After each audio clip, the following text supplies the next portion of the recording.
Good morning বন্ধুরা, এখন 5:20 বাজে। আমি সকালবেলায় এখন মর্নিং ওয়াক করতে যাচ্ছি। দেখো এখানে একটা ছোট্ট মাও ঘোরাঘুরি করছে। আমি এখানে তোমাকে আগের দিনও দেখিয়েছি, আমি এর ভেতরে যাই, মর্নিং ওয়াক করি। আমার বাড়ির পাশেই এটা।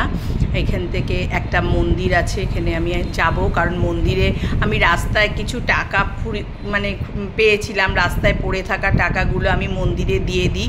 আমি তুলে নিই, কিন্তু তুলে আবার মন্দিরে দিয়ে আসি। তাই মন্দিরে আজকে সকালবেলা দিতে গেছিলাম, ঠাকুরকেও প্রণাম করলাম, কিন্তু মন্দিরের গেট তখনও খোলেনি।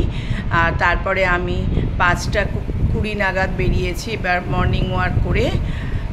তারপরে আমি বাড়ি ফিরবো। দেখো সবাই এখানে মর্নিং ওয়াক করতে বেরোয়, প্রচুর লোক আসে আমাদের এখানে হাঁটতে।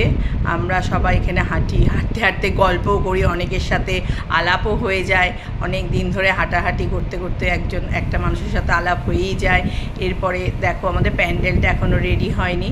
তারপর আমি বাড়ি ফিরে এসে জল খেলাম, লেবু জল খাই, গরম জলে লেবু দিয়ে খাই, তারপরে লিকার চা খাই। এরপর তো আবার ব্রেকফাস্ট রেডি করতে হবে। তার আগে আমার কিছু জামা কাপড় আছে, এগুলো গুছিয়ে নিলাম। গুছিয়ে টুছিয়ে তারপরে আমার বাইরে ঠাকুরের ফুল দিয়ে যায়, থার্সডে করে ঠাকুরের ফুল দিয়ে যায়, কারণ আমের পাতা বেলপাতা এগুলো লাগে আমার থার্সডেতে, তাই ফুলটা নিলাম। তারপর আমি ব্রেকফাস্ট রেডি করলাম। ব্রেকফাস্ট রেডি করতে হবে। আজকের আমি ব্রেকফাস্টে পোহা বানিয়েছি। পোহাটা খুব ভালো লাগে খেতে, তাড়াতাড়িও হয়ে যায়। আমি তাড়াতাড়ি করে পোহা রেডি করেছি, কারণ এরপর ছেলেও বেরোবে, তাই পোহাটা রেডি করে নিয়েছি। দেখো আমি এইভাবেই পোহা বানাই, খুব ভালো লাগে খেতে। এরপর তো কত আবার যুদ্ধ করতে হবে, ব্রেকফাস্টের পর আবার রান্না বান্না, লাঞ্চ, ডিনার, কারণ আমাকে রাত্রের রান্নাটা করে রাখতে লাগে, আমার ভালো লাগে না রাতে রান্না করতে। দেখো আমার পোহা রেডি। কর্তামশাইকে বলছি ব্রেকফাস্ট করে নাও। কর্তামশাই এখন ব্রেকফাস্ট দিয়ে খাবে, আমিও খাবো, ছেলে একটু পরে খাবে, ও রেডি হয়ে একেবারে খেয়ে নেবে।